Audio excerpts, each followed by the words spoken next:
अपने घर पे अगर आप सोलर पैनल लगवाने का प्लान कर रहे हैं और कंफ्यूज हैं कि कौन सा सोलर पैनल आपको अपने घर पे लगवाना चाहिए, कौन सा पैनल सबसे बेस्ट है, सबसे कम कीमत में सबसे ज़्यादा आउटपुट आपको कौन पैनल दे सकता है। 2024 में आपने बहुत सारे वीडियोज तो सोलर पैनल से रिलेटेड देखे होंगे, तो आज इस वीडियो में मैं आपको बताऊंगा कि जो इंडिया में अवेलेबल टेक्नोलॉजी हैं उन टेक्नोलॉजी में कौन सा पैनल सबसे बेस्ट है प्रोडक्शन के मामले में। और इस वीडियो में आपको इस तरह की इंफॉर्मेशन मिलने वाली है कि मेरा दावा है कि सोलर पैनल से रिलेटेड कोई और वीडियो आपको देखने की आवश्यकता नहीं पड़ेगी। तो फ्रेंड्स, मैं हूं दीपक चौधरी और आप लोगों से रिक्वेस्ट कि आप लोगों को मेरा ये वीडियो पसंद आए तो वीडियो को ज़्यादा से ज़्यादा लोगों तक आप शेयर करें ताकि इस जानकारी का लाभ ज़्यादा से ज़्यादा लोग ले पाएं। अभी तक भी अगर आपने हमारा चैनल सब्सक्राइब नहीं किया है तो चैनल को सब्सक्राइब करना ना भूलें और इस वीडियो को एक लाइक करना भी ना भूलें। तो फ्रेंड्स, आज की डेट में 3 पैनल सबसे ज्यादा मोस्टली अवेलेबल हैं इंडिया में और 3 तरह के पैनल पे सबसे ज्यादा वीडियोस आपको देखने को मिलेंगे, जिसमें है आपका monoperc half cut, monoperc bifacial N type और इसका एक वर्जन पी टाइप भी आपको देखने को मिलेगा। और इसके अलावा टॉपकॉर्न से जो हम लोगों को एनर्जी मिलती है वो हमको 2 फॉर्म में देखने को मिलती है, एक है टेम्परेचर और दूसरा है रेडिएशन। सन पे हाइड्रोजन और हीलियम बहुत ज्यादा मात्रा में अवेलेबल हैं, तो हाइड्रोजन न्यूक्लियर फ्यूजन रिएक्शन की वजह से हीलियम में कन्वर्ट हो जाता है, जिससे कि बहुत हाई टेम्परेचर और सोलर रेडिएशन मिलता है। जो रेडिएशन हम लोगों को मिल रहा है वो रेडिएशन डिफरेंट स्पेक्ट्रम में हम लोगों को मिलता है। अब ये स्पेक्ट्रम को आपको थोड़ा सा समझना है, उसके बाद में आपको सोलर पैनल की सारी टेक्नोलॉजी समझ में आ जाएगी। तो डिफरेंट टाइप के स्पेक्ट्रम आप लोगों को दिखने को मिलते हैं, जिसमें कि अल्ट्रावायलेट रेज हैं, विजिबल लाइट है, इंफ्रारेड रेज हैं, रेडियो वेव्स हैं, माइक्रोवेव्स हैं, एक्सरे वेव्स हैं, गामा रेज हैं। तो अगर मैं परसेंटेज में बात करूं तो 5% अल्ट्रावायलेट रेज मिलती हैं हम लोगों को, जिसका स्पेक्ट्रम जो है 300 से 400 नैनोमीटर का होता है। और इसके बाद में जो विजुअल स्पेक्ट्रम है, विजुअल स्पेक्ट्रम मिलता है हम लोगों को 43%, डायमीटर है वो है 400 से लेके 700 नैनोमीटर का। इसके अलावा 52% हम लोगों को इंफ्रारेड रेज मिलती हैं, जो कि 700 से लेके 2500 नैनोमीटर के बीच की उसकी वेवलेंथ होती है। तो सन से हम लोगों को डिफरेंट स्पेक्ट्रम मिल रहा है। तो कुछ सेलेक्टेड जो विजुअल स्पेक्ट्रम है, जिसमें से कुछ ही पार्ट को हम लोग अपनी आंखों से देख पाते हैं, उसी स्पेक्ट्रम को हमारा सोलर पैनल यूज करता है। तो होता यूं है कि जब सनलाइट सोलर पैनल पे पड़ती है, सोलर सेल से फ्री इलेक्ट्रॉन्स जनरेट होते हैं, जिससे कि आप लोगों को इलेक्ट्रिसिटी मिल जाती है। अब समस्या ये है, जितना रेडिएशन सन से हम लोगों को मिल रहा है उसका मैक्सिमम हम लोग 20 से 30% ही अभी तक कन्वर्ट कर पाए हैं, जिसको कि आप लोग इफिशियंसी बोलते हैं।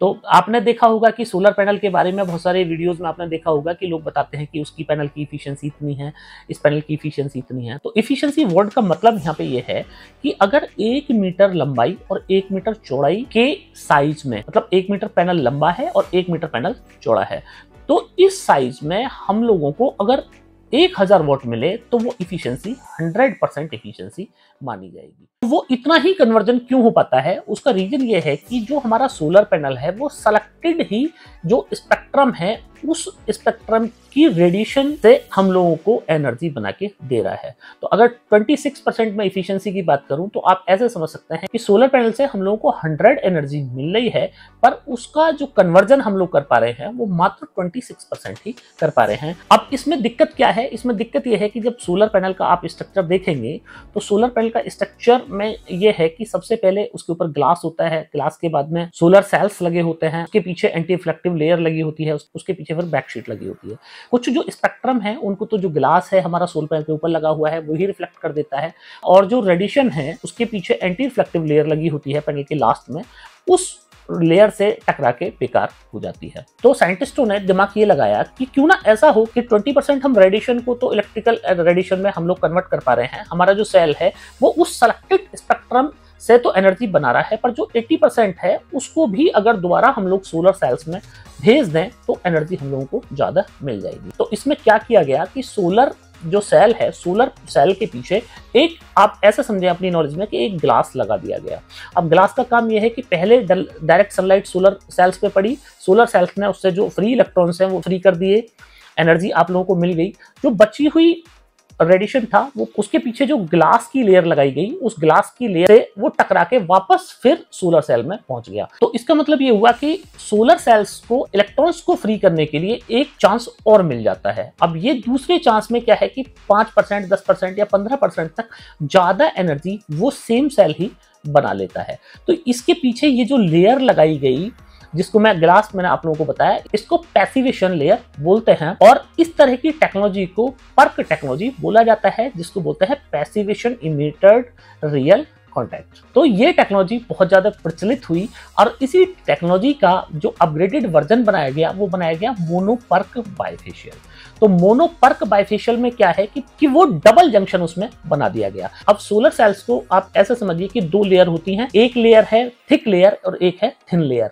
तो जो पी टाइप सोलर पैनल्स होते हैं उनमें जो थिक लेयर होती है वो होती है पी टाइप की, और जो थिन लेयर होती है वो होती है एन टाइप की। तो मतलब पी टाइप की लेयर ऊपर है, एन टाइप की लेयर नीचे है। तो ये है पी टाइप। और मैं एन टाइप पैनल की आपको यहाँ पे बात बताऊं तो एन टाइप में क्या है, जो थिक लेयर है वो है एन टाइप की और जो थिन लेयर है वो है पी टाइप। एन टाइप को फ्रंट कर दिया गया, पी टाइप को बैक कर दिया गया। इसी में जो बाइफेशियल जो पैनल हैं उनमें क्या है कि जंक्शन जैसे बनाया गया, तो पी एन का जंक्शन बना या तो फिर एन पी का जंक्शन बना। तो इसमें एन पी एन मतलब कि नेगेटिव लेयर डाल दी, फिर पॉजिटिव लेयर डाल दी, फिर उसके बाद में नेगेटिव लेयर, उसके बाद में पैसिवेशन लेयर। तो इस तरह का सेल बना दिया गया, जो सेल को आप बाइफेशियल पैनल बोलते हैं। तो कई सारे लोगों ने मेरे वीडियो में पहले कमेंट किया कि साहब जो बाइफेशियल पैनल होता है वो किसी सज्जन ने दिखाया है कि वो पैनल तो वन साइड ही काम करता है, पब्लिक को गुमराह किया जा रहा है कि बाइफेशियल पैनल दोनों तरफ से काम करता है। तो फ्रेंड्स, ये टेक्नोलॉजी प्रूवन टेक्नोलॉजी है, दुनिया की प्रूवन टेक्नोलॉजी है। और कोई आदमी अगर कोई दुनिया की इस टेक्नोलॉजी को चैलेंज कर रहा है तो इससे ज्यादा हास्यास्पद बात कोई नहीं हो सकती। बाइफेशियल पैनल जेन्युइनली दोनों तरफ से काम करते हैं। जो उसका बैक साइड है वो कितना प्रोडक्शन करेगा वो डिपेंड करता है कि जो बैक साइड के पीछे जो रिफ्लेक्टिव एरिया है वो किस तरह का है। तो कई जगह बाइफेशियल गेन 10% होता है, कहीं 15 होता है और कहीं 30% भी बाइफेशियल गेन देखने को मिलता है। पर ऐसा नहीं है कि बाइफेशियल पैनल है और वो पीछे से काम ना करे। तो इस तरह के लोगों को कहीं कोई जानकारी नहीं है, सिर्फ YouTube पे व्यूज बढ़ाने के लिए लोगों को गुमराह करते हैं। तो ऐसे लोगों से आपको गुमराह होने की आवश्यकता नहीं है। जो बाइफेशियल पैनल है वो दोनों साइड से ही आप लोगों को एनर्जी बना के देगा। अब क्या हुआ कि इसके साथ ही कई सारी टेक्नोलॉजी और देखने को आई, जिसमें HGT टेक्नोलॉजी है, इसके अलावा टॉपकॉन टेक्नोलॉजी आ गई। चाइना में कई कंपनियों ने HGT पैनल भी अपने लॉन्च किए हैं। काफ़ी पॉपुलर पैनल है, इफिशिएंसी बहुत हाई है। और सुनने में ये आ रहा है कि इंडिया में भी HGT पैनल जल्द ही साल 2 साल में आपको देखने को मिलेगा। तो HGT पैनल में क्या है कि जो मैंने आपको स्पेक्ट्रम बताया कि डिफरेंट स्पेक्ट्रम सन से हम लोगों को रिसीव होता है, तो उस स्पेक्ट्रम की डिफरेंट लेयर को एब्जॉर्ब करने के लिए उसमें पीएन जंक्शन की डिफरेंट लेयर ही बना दी गई। मतलब कि ऐसे समझिए कि इसके अंदर एक पीएन जंक्शन की लेयर है जो कि 400 से 500 नैनोमीटर के स्पेक्ट्रम को एब्जॉर्ब करती है, पर 500 से 600 का स्पेक्ट्रम वो लेयर एब्जॉर्ब नहीं कर सकती। तो इसमें क्या है कि वो दूसरी एक और लेयर बनाई गई जो 500 से 600 का स्पेक्ट्रम के भी जो रेडिएशन है उससे भी एनर्जी बना के दे सकती है। तो 2 या 3 इस तरह की जो पीएन जंक्शन एक सोलर सेल्स में आपको देखने को मिलते हैं, जो कि डिफरेंट स्पेक्ट्रम की रेडिएशन को एब्जॉर्ब कर सकते हैं। इस तरह की टेक्नोलॉजी को HGT टेक्नोलॉजी बोला जाता है। अब टॉपकॉन पैनल क्या है वो भी मैं आप लोगों को समझा देता हूं। तो जो भी सोलर सेल्स होते हैं बने होते हैं ये सेमीकंडक्टर से बने होते हैं। सेमीकंडक्टर होता है सिलिकॉन। सिलिकॉन को शुद्ध हिंदी में आप बोलेंगे तो अर्धचालक आप बोल सकते हैं। जैसे ही सनलाइट या फोटोन की एनर्जी सेमीकंडक्टर के ऊपर डलती है तो सिलिकॉन से जो फ्री इलेक्ट्रॉन्स हैं वो फ्री होने लगते हैं, जिसकी वजह से आप लोगों को एनर्जी देखने को मिल जाती है। तो सेमीकंडक्टर की एनर्जी को बढ़ाने के लिए इसको डोप किया जाता है। इसके अंदर कुछ इंप्योरिटीज कि जो सिलिकॉन का वेफर है उस वेफर को फास्फोरस में डोप किया जाता है, जिससे कि ये वाला सेल फास्फोरस डोप्ड हो जाता है और इस वाले सेल को एन टाइप सोलर सेल बोला जाता है। इसी के अगर ऑपोजिट में हम लोग बात करें, जिस सोलर सिलिकॉन वेफर को ट्राइवेलेंट इंप्योरिटी के अंदर डोप किया जाता है, जैसे कि बोरोन एक ट्राइवेलेंट है तो उसमें डोप किया जाता है, तो इस तरह के पैनल को पी टाइप पैनल बोला जाता है। तो पी टाइप पैनल का मैन्युफैक्चरिंग सस्ता होता है, इसकी कॉस्ट भी सस्ती होती है, इसीलिए ज्यादातर कंपनियां पी टाइप के ही सोलर सेल्स बनाती हैं। अब पी टाइप सोलर पैनल में जो समस्या है वो ये है कि चूंकि ये बोरोन से डोप्ड होता है, सनलाइट के कांटेक्ट में जब ये सोलर पैनल आता है तो बोरोन ऑक्सीजन एक कॉम्प्लेक्स बनता है जो कि सोलर पैनल के जनरेशन को इफेक्ट करता है। इसका मतलब यह है कि पैनल के अंदर जो डिग्रेशन है वो बहुत तेजी से होता है। 1 से 3% एनुअल का डिग्रेशन आपको पी टाइप सोलर पैनल में देखने को मिलता है। तो एग्जांपल के तौर पे आप ये समझिए कि आज अगर आपने 100 वाट का सोलर पैनल लिया हुआ है तो 100 वाट का पैनल आपका अगले साल 98 वाट रह जाता है और उसके अगले साल आपका पैनल 95 वाट का रह जाता है। इसी के साथ दूसरा डिसएडवांटेज भी पी टाइप का ये है कि पी टाइप पैनल में लो लाइट कंडीशन में बहुत अच्छा परफॉर्म नहीं करते हैं, इसलिए एन टाइप पैनल को ज्यादा लोग प्रेफरेंस देते हैं। 13 में Fraunhofer solar energy institute of Germany ने इस टेक्नोलॉजी के सोलर पैनल को बनाया और 2013 से 2023 में जाके इस पैनल का मास प्रोडक्शन शुरू हुआ है। तो टेक्नोलॉजी को बनने में इतना टाइम लगता ही है। तो tunnel oxide passivated technology contact, जिसको टॉपकॉन पैनल बोलते हैं, इसमें टनल ऑक्साइड की एक लेयर, जो मैंने पैसिवेशन आपको लेयर बताई, उस लेयर की जगह इस लेयर का इस्तेमाल किया जाता है। तो अगर मैं डिग्रेशन की बात बोलूं आपसे तो 0.3% एनुअल का डिग्रेशन यहाँ पे आपको देखने को मिलता है। तो इसी वजह से एन टाइप सोलर पैनल की जो आपको वारंटी मिलेगी वो आपको 30 साल की warranty N type solar panel की देखने को मिलती है। चूंकि ये सेल एन टाइप होता है तो एन टाइप सोलर पैनल के सारे एडवांटेज आपको यहाँ पे देखने को टॉपकॉन टेक्नोलॉजी में मिलते हैं, जिसमें कि लो लाइट कंडीशन में ये अच्छा परफॉर्म करेगा, डिग्रेशन इसका बहुत कम है, और जो सबसे बड़ी बात है वो ये है कि ये जो सोलर पैनल है ये हाई टेम्परेचर में भी बहुत अच्छा परफॉर्म करता है। अक्सर लोग ये समझते हैं कि जितनी ज्यादा धूप पड़ेगी, जितनी ज्यादा गर्मी होगी, उतना सोलर पैनल ज्यादा काम करेगा। तो ये बात सच नहीं है। सच बात क्या है? सच ये है कि सोलर पैनल का जो स्टैंडर्ड टेम्परेचर होता है, जो सोलर पैनल की आप देखते हैं कि कोई 100 वाट का अगर पैनल है तो उसका स्टैंडर्ड टर्म्स एंड कंडीशन में वो पैनल 100 वाट का है। तो स्टैंडर्ड टर्म्स ऑफ कंडीशन में सबसे पहले ही जो चीज होती है वो होता है उसका टेम्परेचर।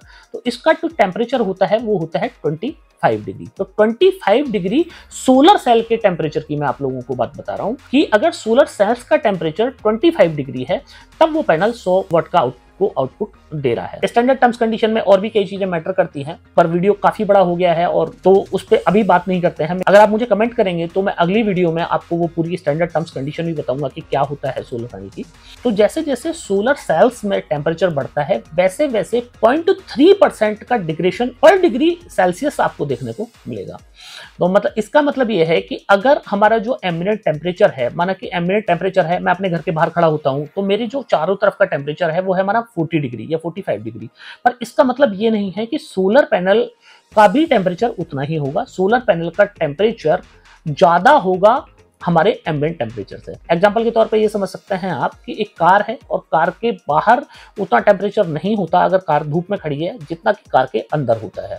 तो सेम ये है कि जैसे जैसे टेम्परेचर बढ़ेगा वैसे वैसे एन टाइप जो सोलर पैनल है कि जो प्रोडक्शन है उसमें 0.3% की गिरावट आएगी और पी टाइप में ये गिरावट 0.4% की होती है। अगर 45 डिग्री एम्बिएंट टेम्परेचर में मान लूं तो इसका मतलब ये हुआ कि सोलर पैनल के अंदर संभव है कि 65 डिग्री सेल्सियस का टेम्परेचर हो। तो 65 डिग्री सेल्सियस के टेम्परेचर का मतलब ये है कि सोलर पैनल के अंदर 12% उसके प्रोडक्शन में कमी आ जाएगी। तो एन टाइप सोलर पैनल के साथ में ये कि यहाँ पे 12% की कमी आती है, पर पी टाइप के साथ में अगर मैं सेम कंडीशन की बात करूं तो करीब 16 से और 18% प्रोडक्शन है उसका सोलर पैनल का वो डाउन हो जाएगा। हाई टेम्परेचर पे ये पैनल अच्छा परफॉर्म करते हैं जो टॉपकॉन पैनल्स हैं, इसलिए जिन लोगों को हाई टेम्परेचर में इस पैनल को लगाना है उनके लिए ये पैनल एक बेस्ट ऑप्शन हो सकता है। अब सोलर पैनल के कुछ डिसएडवांटेज की बात कर लेते हैं। तो सबसे पहले अगर बात कर लेते हैं मोनोपर्क की, तो मोनोपर्क पैनल एक एवरेज पैनल है जो कि आपको एवरेज रेट में आ जाएगा, कोई दिक्कत नहीं। जनरेशन आपको 4 यूनिट से 5 यूनिट के बीच में आपको मिल जाएगा अगर मोनोफेशियल पैनल है, मतलब कि वन साइड पैनल है। और इसी सेल के अगर मैं आपको बाइफेशियल पैनल के बारे में बोलूं तो करीब 5.5 यूनिट तक का प्रोडक्शन आपको यहाँ देखने को मिल जाता है। इसी के साथ इसकी अगर लेटेस्ट टेक्नोलॉजी की बात करें तो आपको M10 टेक्नोलॉजी यहाँ पे देखने को मिल जाती है बाइफेशियल में ही, या फिर आपको टॉपकॉन टेक्नोलॉजी यहाँ पे देखने को मिल जाती है। तो जो M10 टेक्नोलॉजी है यहाँ पे आपको M10 टेक्नोलॉजी का जो प्रोडक्शन है वो आपको देखने को मिल जाएगा करीब 5.5 से 6 यूनिट का। बाइफेशियल पैनल की मैं बात कर रहा हूं। और अगर टॉपकॉन की हम लोग बात करें तो टॉपकॉन में भी आपको 5.5 यूनिट से 6 यूनिट का प्रोडक्शन देखने को मिल जाएगा। टॉपकॉन में भी मैं बाइफेशियल पैनल की आप लोगों से बात कर रहा हूं। पर M10 और टॉपकॉन दोनों ही panel N type solar cells से मिलकर बने होते हैं, तो दोनों के जो एडवांटेज हैं वो सेम है, पर यहाँ पे M10 टेक्नोलॉजी का एक एडवांटेज ज्यादा हो जाता है अगर आप टॉपकॉन पैनल से इसको कंपेयर करें। तो टॉपकॉन पैनल के साथ में समस्या ये है कि अगर आप इसको लोअर टेम्परेचर में इंस्टॉल कर देते हैं तो इसके अंदर जो टनल ऑक्साइड की लेयर लगी होती है उसमें ऑक्साइड का ब्रीकेज बढ़ जाता है, जिससे कि जो इलेक्ट्रॉन्स का रिकॉम्बिनेशन रेट है वो बढ़ जाता है। और अगर इलेक्ट्रॉन्स का रिकॉम्बिनेशन रेट बढ़ता है तो इसका मतलब फ्री इलेक्ट्रॉन्स की संख्या वहां पे कम हो जाती है, जिससे कि इस टॉपकॉन सोलर पैनल का लो लाइट कंडीशन में जो जनरेशन है वो इफेक्ट हो जाता है।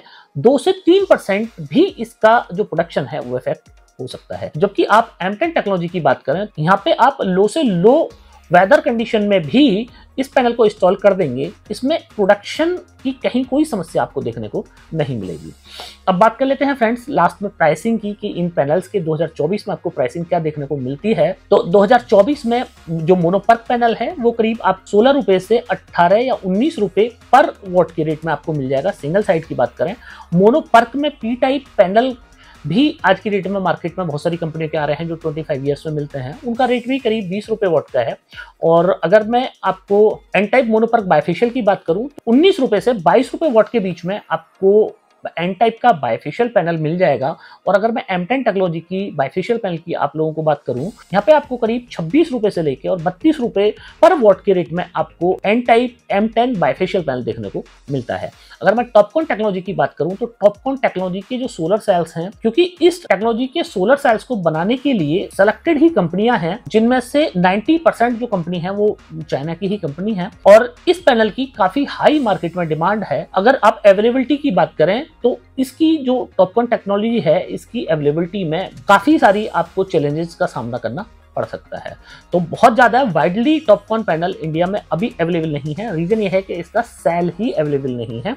और इंडिया में, जैसे कि मैंने आप लोगों को बताया कि इंडिया में जो सोलर पैनल है वो 99% सोलर पैनल को असेंबल किया जाता है, जो सोलर सेल्स है वो बाहर से ही इंपोर्ट किए जाते हैं। तो चूंकि अवेलेबिलिटी का ही इशू है तो प्राइसिंग का भी कोई एक सटीक आंकड़ा आप लोगों को नहीं मिल सकता है। कहीं सुनने में ये आया है कि 20 रुपए वाट में भी टॉपकॉन पैनल मिल रहा है और 30 रुपए वाट में भी जो टॉपकॉन पैनल है वो कई कंपनियां उसको ऑफर कर रही हैं। तो फ्रेंड्स, पूरी टेक्नोलॉजी आपको सोलर पैनल की समझ में आ गई होगी और मुझे पूरी उम्मीद है कि आप लोगों को समझ आ गया होगा कि कौन सा पैनल आपको अपने घर के लिए लेना चाहिए। तो फ्रेंड्स, मुझे पूरी उम्मीद है कि आप लोगों को मेरा वीडियो बहुत पसंद आया होगा। तो वीडियो को ज्यादा से ज्यादा लोगों तक शेयर करना, लाइक करना ना भूलें। अगर अभी तक भी आपने हमारा चैनल सब्सक्राइब नहीं किया है तो चैनल को सब्सक्राइब करना ना भूलें। फ्रेंड्स, मिलते हैं अगली वीडियो में।